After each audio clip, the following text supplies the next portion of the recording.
అయోధ్యలో శ్రీరామ జన్మభూమి మనకు రావడానికి ఒక ముఖ్య కారకుడు అయిన కె నాయర్ గారి గురించి తెలుసుకుందాం.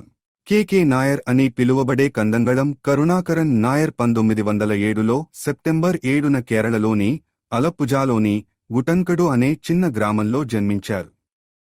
భారతదేశానికి స్వాతంత్ర్యం రాకముందు అతను ఇంగ్లాండ్ వెళ్లి 21 సంవత్సరాల వయస్సులో బారిస్టర్ అయ్యి స్వదేశానికి తిరిగి వచ్చే ముందు ఐసిఎస్ పరీక్షలో విజయం సాధించాడు. కేరళలో కొంతకాలం పనిచేసిన ఆయన నిజాయితీకి పేరుగాంచారు. ధైర్య సాహసాలు ప్రదర్శించి ప్రజల సేవకునిగా పేరు తెచ్చుకున్నారు. 1945లో ఉత్తరప్రదేశ్ రాష్ట్రంలో సివిల్ సర్వెంట్గా చేరారు. అతను వివిధ పదవులలో పనిచేశాడు. జూన్ 1, 1949న ఫైజాబాద్ డిప్యూటీ కమిషనర్ మరియు జిల్లా మేజిస్ట్రేట్గా నియమితులయ్యారు. బాలరాముని విగ్రహం అయోధ్య మందిరంలో హఠాత్తుగా కనిపించిందని ఫిర్యాదు రావడంతో విచారణ జరిపి నివేదిక సమర్పించాలని అప్పటి ప్రధాని నెహ్రూ ఉత్తరప్రదేశ్ రాష్ట్ర ప్రభుత్వాన్ని ఆదేశించారు. అప్పటి రాష్ట్ర ముఖ్యమంత్రి గోవింద్ వల్లభ్ పంత్ అక్కడికి వెళ్లి విచారణ చేయవలసిందిగా కె నాయర్ను కోరగా కె నాయర్ తన సబార్డినేట్ శ్రీ గురుదత్ సింగ్ని దర్యాప్తు చేసి నివేదిక ఇమ్మనమని కోరాడు. సింగ్ అక్కడికి వెళ్లి సమగ్ర నివేదికను కె నాయర్కు అందించారు. హిందువులు అయోధ్యను రాముని జన్మస్థలంగా ఆరాధిస్తున్నారు అని, అది ఒక మసీదుగా ఉంది అని, అక్కడ ముస్లింలు సమస్యలు సృష్టిస్తున్నారు, కాని అది హిందూ దేవాలయమని ఆయన నివేదిక తెలియచేసింది. అంతేకాక అక్కడ పెద్ద దేవాలయం నిర్మించాలని కూడా ఆయన సూచించారు. దానికోసం ప్రభుత్వం భూమి కేటాయించాలని, గొడవలు జరగకుండా ముస్లింలు ఆ ప్రాంతానికి వెళ్లకుండా నిషేధించాలని ఆయన నివేదికలో పేర్కొన్నారు. ఆ నివేదిక ఆధారంగా ఆలయానికి 500 మీటర్ల పరిధిలోకి ముస్లింలు వెళ్లడాన్ని నిషేధిస్తూ నాయర్ ఉత్తర్వులు జారీ చేశారు. ఈ నిషేధాన్ని ఇప్పటివరకు ప్రభుత్వం కాని, కోర్టు కాని ఎత్తివేయలేకపోవడం గమనార్హం. ఇది విని నెహ్రూ చిరాకు పడి కోపం తెచ్చుకుని ఆ ప్రాంతం నుండి హిందువులను తక్షణమే ఖాళీ చేయించి రామ్లల్లాను తొలగించాలి అని రాష్ట్ర ప్రభుత్వాన్ని ఆదేశించాలని కోరారు. నెహ్రూ ఆదేశాల మేరకు ముఖ్యమంత్రి గోవింద్ వల్లభ్ పంత్ వెంటనే హిందువులను ఖాళీ చేయించాలని, రామ్లల్లా విగ్రహాన్ని తొలగించాలని నాయర్ను ఆదేశించారు. కాని నాయర్ ఆ ఉత్తర్వులను అమలు చేసేందుకు నిరాకరిస్తూ మరోవైపు రామ్లల్లాకు రోజూ పూజ చేయాలని మరో ఆదేశం జారీ చేస్తూ పూజకు అయ్యే ఖర్చు, పూజ చేసే పూజారి జీతం కూడా ప్రభుత్వమే భరించాలని ఉత్తర్వు జారీ చేశారు. ఈ ఉత్తర్వుతో భయపడిన నెహ్రూ వెంటనే నాయర్ని ఆ పదవి నుండి తొలగించాలని ఆదేశించారు. అయితే నాయర్ అలహాబాద్ కోర్టుకు వెళ్లి తన కేసు తానే వాదించుకుని నెహ్రూ జారీ చేయించిన తొలగింపు ఉత్తర్వులకు వ్యతిరేకంగా విజయం సాధించారు. నాయర్ను తిరిగి విధుల్లోకి తీసుకోవాలని, అదే స్థలంలో పనిచేసేందుకు అనుమతించాలని కోర్టు ఆదేశించింది. కోర్టు ఆదేశం నెహ్రూకు చెంపపెట్టులా తగిలింది. ఈ పరిస్థితులలో అయోధ్య వాసులు ఎన్నికల్లో పోటీ చేయాలని నాయర్ను కోరారు.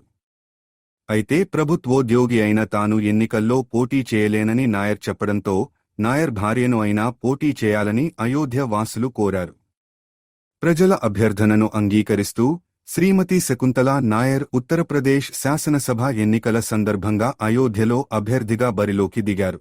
అప్పట్లో దేశవ్యాప్తంగా కాంగ్రెస్ అభ్యర్థులు విజయం సాధించిన అయోధ్యలో మాత్రం కాంగ్రెస్ అభ్యర్థిపై నాయర్ భార్య భారీ మెజారిటీతో గెలిచారు. శ్రీమతి శకుంతల నాయర్ 1952లో జనసంఘ్లో చేరి సంస్థను అభివృద్ధి చేయడం ప్రారంభించారు. ఇది చూసి ఆశ్చర్యపోయిన నెహ్రూ మరియు కాంగ్రెస్ పార్టీ నాయర్పై ఒత్తిడి తీసుకురావడంతో నాయర్ తన పదవికి రాజీనామా చేసి అలహాబాద్ హైకోర్టులో న్యాయవాదిగా పనిచేయడం ప్రారంభించాడు.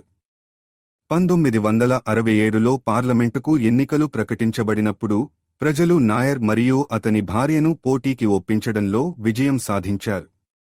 బహ్రైచ్ మరియు కేసర్గంజ్ నియోజకవర్గాలను గెలవడానికి ప్రజలు నాయర్ దంపతులకు సహాయం చేశారు. వారికి అది ఒక చారిత్రాత్మక విజయం. శకుంతల నాయర్ గారు మొత్తంగా ఒకసారి ఎమ్మెల్యేగా 3 సార్లు ఎంపీగా గెలిచారు. విచిత్రం ఏమిటంటే నాయర్ గారి పలుకుబడి ఎంత అంటే అతని డ్రైవర్ కూడా ఫైసలాబాద్ నియోజకవర్గం నుండి రాష్ట్ర శాసనసభ సభ్యునిగా ఒకసారి ఎన్నికయ్యాడు. ఆ తర్వాత ఇందిర పాలనలో దేశంలో అత్యవసర పరిస్థితి విధించినప్పుడు ఈ దంపతులను అరెస్టు చేసి జైలులో పెట్టారు. కాని వారి అరెస్టు అయోధ్యలో భారీ అలజడికి కారణం అవ్వడంతో భయపడిన ప్రభుత్వం వారిని జైలు నుండి వెంటనే విడుదల చేసింది. ఆ దంపతులు అయోధ్యకు తిరిగి వచ్చి తమ ప్రజాసేవను కొనసాగించారు. స్వాతంత్ర్యానంతరం అయోధ్య కేసును తొలిసారిగా పరిష్కరించింది నాయర్. ఇది పూర్తిగా అతనిచే నిర్వహించబడింది. మరి ఇప్పటికీ కూడా ఆయన అధికారిగా జారీ చేసిన ఉత్తర్వులను హిందూ వ్యతిరేకులు మార్చలేకపోయారు. నాయర్ జారీ చేసిన ఆ ఆదేశాలు ఆధారంగానే పూజలు మరియు రామ్లల్లా దర్శనం ఇప్పుడు కూడా కొనసాగుతోంది. 1976లో మిస్టర్ నాయర్ తన స్వగ్రామానికి తిరిగి రావాలనుకున్నాడు. అయితే ఆయన వెళ్లేందుకు ప్రజలు అనుమతించలేదు. అయితే నాయర్ తన చివరి రోజుల్లో తన స్వగ్రామంలో ఉండాలనుకుంటున్నానని ప్రజలకు నచ్చచెప్పి వీడ్కోలు తీసుకున్నారు. సెప్టెంబర్ 7వ తేదీ 1977లో ఆయన తన స్వగ్రామంలో శ్రీరామచంద్రమూర్తి పాదారవిందాలకు చేరుకున్నాడు. ఆయన చితాభస్మాన్ని స్వీకరించేందుకు ఒక బృందం కేరళకు వెళ్ళింది. ఆ చితాభస్మాన్ని అలంకరించిన రథంలో ఘనంగా ఊరేగించి శ్రీరాముడు రోజూ స్నానం చేసి సూర్యుడిని ఆరాధించిన అయోధ్యలోని సరయూ నదిలో నిమజ్జనం చేశారు. నాయర్ కృషి వల్లనే మనం అయోధ్యలోని శ్రీరామ జన్మభూమిలో పూజలు చేయగలుగుతున్నాం. అందుకే అయోధ్య ప్రజలు ఆయనను దైవమైన వ్యక్తిగా పరిగణించడంలో ఆశ్చర్యం లేదు. ఆయన అయోధ్య విషయంలో చేసిన కృషికి గాను విశ్వ హిందూ పరిషత్ వారు అతని స్వగ్రామంలో భూమిని కొని అతనికి స్మారక చిహ్నం నిర్మించారు. కె నాయర్ పేరుతో ప్రారంభించబడిన ట్రస్ట్ సివిల్ సర్వీసెస్ పరీక్షకు హాజరయ్యే విద్యార్థులకు స్కాలర్షిప్లు మరియు శిక్షణను అందిస్తోంది.